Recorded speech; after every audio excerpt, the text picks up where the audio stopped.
Salam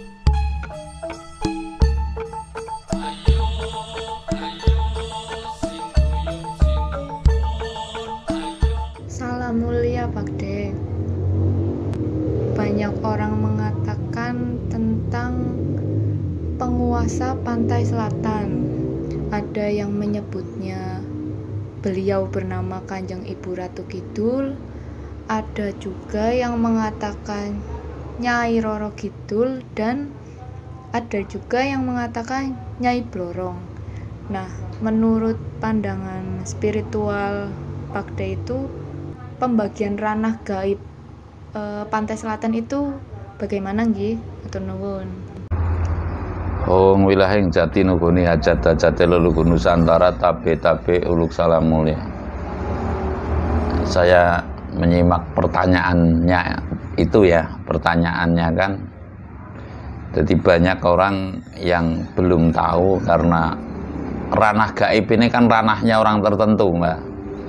Ya, saya mohon maaf juga yang semaaf-maafnya. Ranah gaib ini adalah ranah bagi orang tertentu. Namun orang tertentu ini mengatakan, dan lalu banyak orang yang berkata-kata tentang gaib. Artinya ketika orang tertentu ini telah semedi lalu bertemu dengan gaibnya Kanjeng Ibu Ratu Kidul, mungkin gaibnya Kanjeng Nyai Roro Kidul, terus Nyai Blorong, begitu, lalu diceritakan dan orang-orang ini bercerita lagi kan tutur tinular boleh lah itu, tapi bukan sahur sepuh ini, tutur tinutur ing mangka kentong karo omong kowe cepet omong, adoes juga adoh omong. Kentong tahu itu, kentong dan omong ini kan lebih cepat omong. Kalau omong itu kan kata-kata itu dari mulut ke mulut, lama-lama ya Kanjeng Ibu Ratu Kidul. Makanya di Sumatera juga ada Kanjeng Ibu Ratu Kidul, sebutannya mungkin juga tersendiri. Di Jawa juga ada, Bali ada, Lombok ada, Sumbawa pun ada, begitu loh.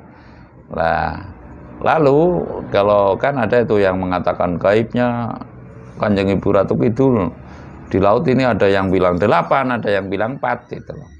Namun saya akan bercerita yang ke ranah sepemahaman saya saja ya. Sepemahaman saya itu, ini dianggap legenda bagi yang legenda, ini dianggap real bagi yang real. Namun sesungguhnya yang menang ngudari hal-hal bercerita hal-hal yang gaib ini sebenarnya orang yang sudah mencapai pada ranahnya. Jadi ini saya akan mengatakan ranah gaib tapi uluk salam mulia pantai selatan, begitu. Ranah gaib pantai selatan yang saya tahu karena saya orang Jawa ya sepemahaman saya adalah Jawa. Jawa itu terbagi 3. Jawa Timur, Jawa Tengah, dan Jawa Barat. Itu dari asal muasal gitu loh. Dan saya meyakini bukan berarti saya telah bertemu dengan Kanjeng Ibu Ratu Kidul sebagai penguasa, dan perlu dibedakan nih, maha kuasa dan makhluk gaib yang diwenangkan untuk kuasa. Maha kuasa itu adalah Sang Maha Pencipta atau Tuhan Yang Maha Esa atau Allah Subhanahu wa Ta'ala. Ini maha kuasa. Namun di sisi lain mencipta gaib untuk menguasai. Bisa dipahami ini saya bisa dipahami. Jadi kekuasaan ini bukan berarti kekuasaan yang tak terbatas.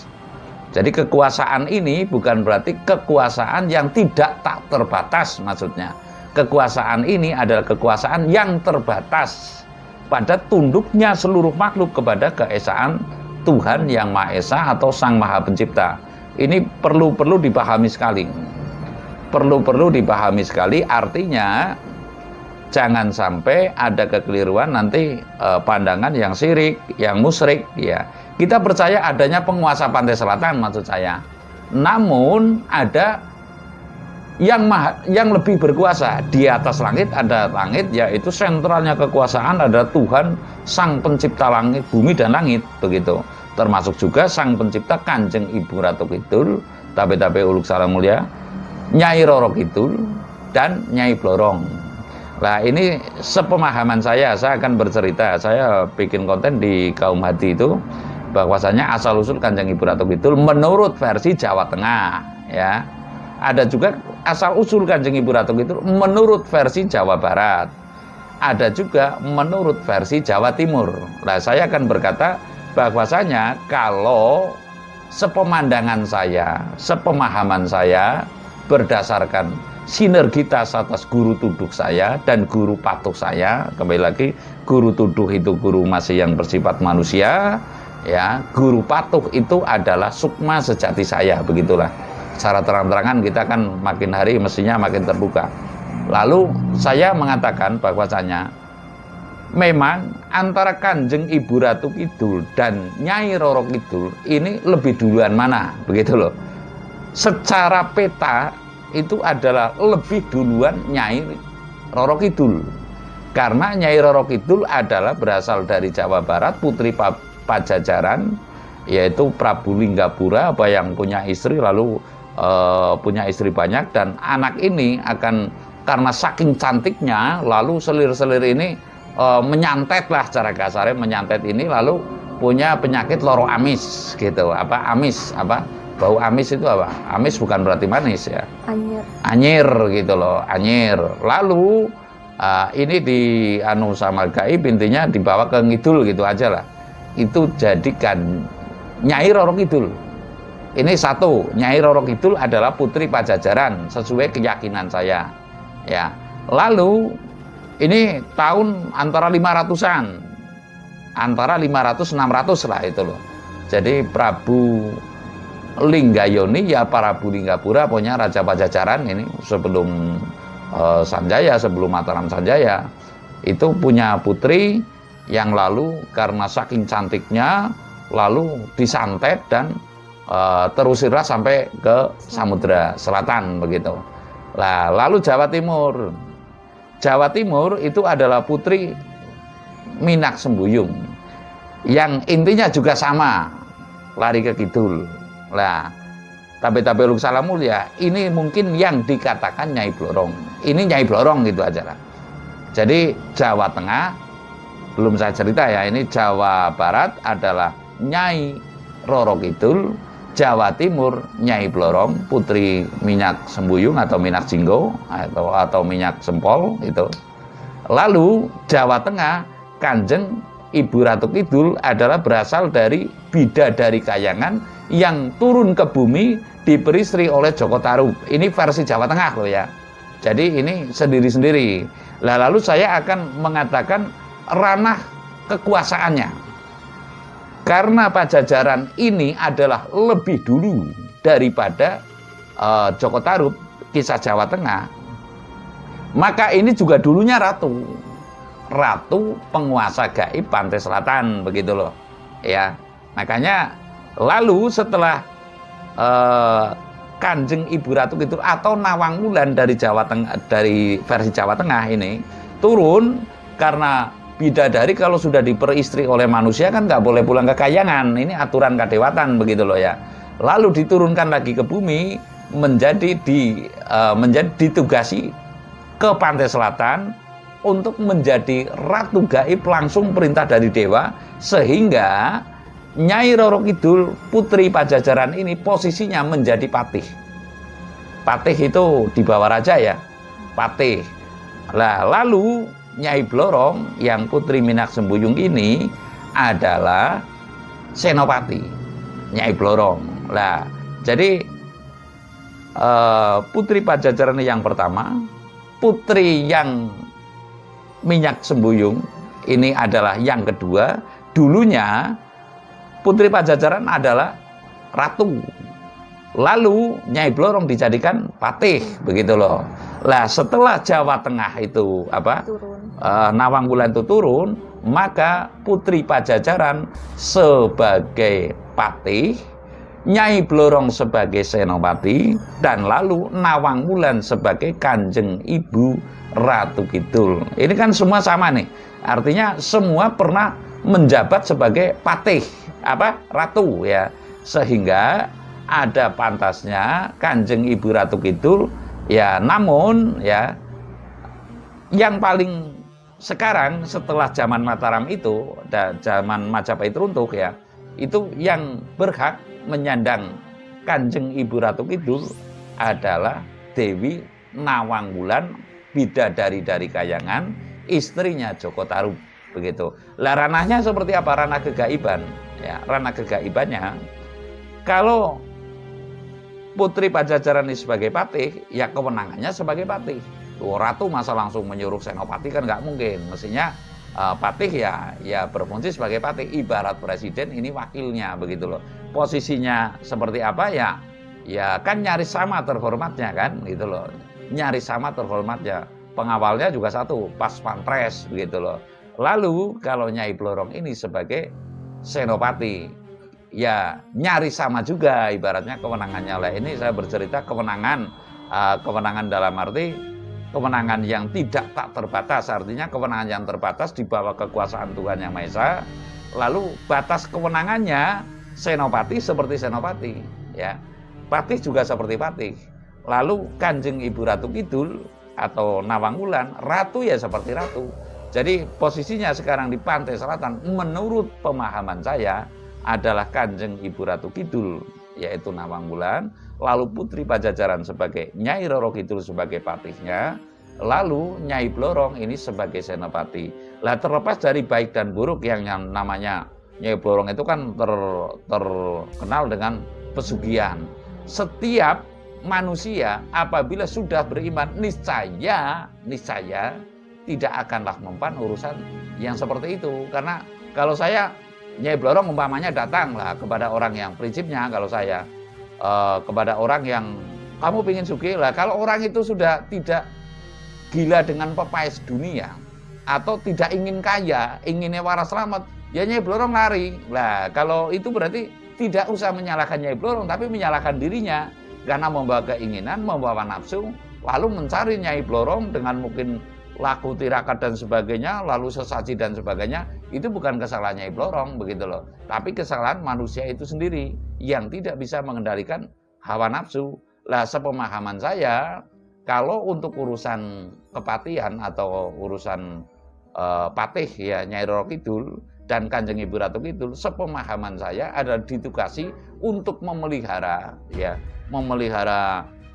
biota laut lah, taruhlah itu, beserta dengan sang yang di bawahnya juga seperti Sang Hyang Baruna dan sebagainya itu kan. Namun komandonya tetap berada di Kanjeng Ibu Ratu Kidul yang menurut versi Jawa Tengah adalah Dewi Nawangwulan. Jadi jelas ya, Kanjeng Ibu Ratu Kidul itu sebagai ratunya ya. Lalu di bawahnya adalah Nyai Roro Kidul dan sebagai senopatinya adalah Nyai Blorong. Nah, ini saya pahamkan sebisa asa saya, artinya kalau mungkin ada request ya nanti bisa di kolom komentar, akan saya jawab sebisanya ya. Yang pada intinya adalah ini ranah gaib perangannya atau pembagiannya seperti itu. Saya mau tanya Mbah, ini kan orang umum biasanya mengkaitkan Nyi Blorong itu sebagai siluman ular, itu kira-kira gimana nih Bang?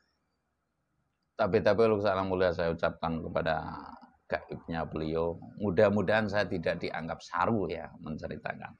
Yang namanya senopati, jangankan menjadi ular, menjadi kodok, menjadi apapun mampu. Ya.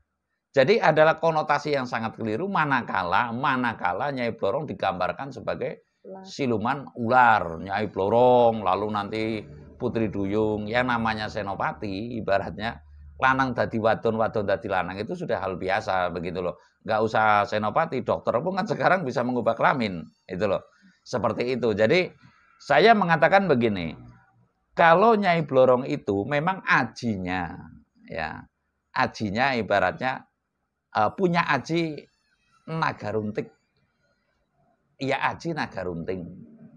Jadi ini yang terbawa ketika masih di dunia, maksudnya ketika masih hidup di kerajaan Blambangan, ya, ini adalah punya aji yang demikian. Kalau Demak itu kan ada keris Naga Sosro, kurang lebih demikian, sehingga terbawalah ke sana, ya aji itu masih terbawa, begitu loh. Tapi bukan berarti konotasinya itu harus ular. Tergantung tingkat yang menemui dan kepentingan yang menemui. Akan menjadi apakah, begitu loh. Akan diperlukan sebagai apa, gitu loh. Seperti ini konsultasi ibaratnya. Kalau para ahli yang telah ranah ke sana, umpamanya kenegaraan, ya nggak mungkin dong ditemui dengan cara yang demikian, gitu loh. Mungkin dengan cara yang halus. Kalau yang ditemui dengan cara-cara seperti itu ya mohon maaf semaaf-maafnya. Mungkin kalau dalam agama Hindu apa ya, kasta sudra ingin menjadi kasta kesatria. Oh kamu bisa, tapi begini mungkin dengan cara seperti itu. Tapi kalau sepemahaman saya ya, itu tetap adalah para putri yang terhormat, para putri yang beradab, dan lalu bagaimana tingkatkan manusia ini dalam merana ke sana, dalam kepentingan apa gitu loh maksud saya. Sehingga tidak ada setempel kepada saya akan menjelek-jelekan setan. Setan itu kan terbentuk karena apa? Manakala kita tidak bisa mengendalikan hawa nafsu. Kalau orang masih tergoda setan, itu berarti jin dan sebagainya. Itu berarti kadar keimanannya yang kemungkinan masih tipis, ya belum sempurna gitu loh. Bukan berarti saya mengatakan tidak beriman. Nah ini saya tanya lagi. Orang-orang kan banyak yang cari pesugihan ke Ibu Ratu Kidul. Nah itu keliru apa gimana? Saya mengatakan itu keliru besar. Kalau itu bisa, andai kata terjebak dalam batasannya Nyai Blorong. Jadi Kanjeng Ibu Ratu Kidul dan mohon maaf patihnya Nyai Roro Kidul tidak akan punya peran seperti itu sebagai kegiatan dalam menata ibaratnya apa? Tugas dari Tuhan Yang Maha Esa. Ya. Untuk bagaimana ini tidak terjadi megatrust gitu. Nanti akan saya bikin lah.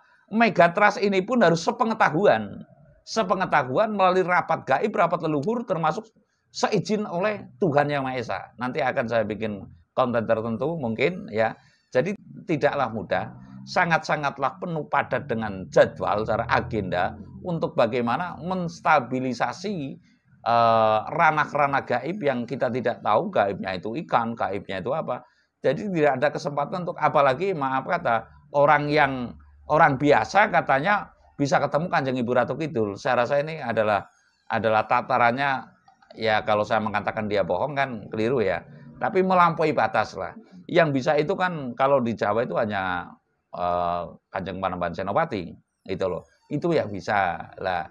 Jadi selebihnya ke sini ya paling hanya napak tilas Panembahan Senopati, termasuk ngarso dalem para Hamengkubuwono dan Pak Kubuwono saja itu kan hanya tabiat dari leluhurnya yang ditiru. Kemungkinan pun untuk menyambung ke sana itu belum tentu, begitu loh.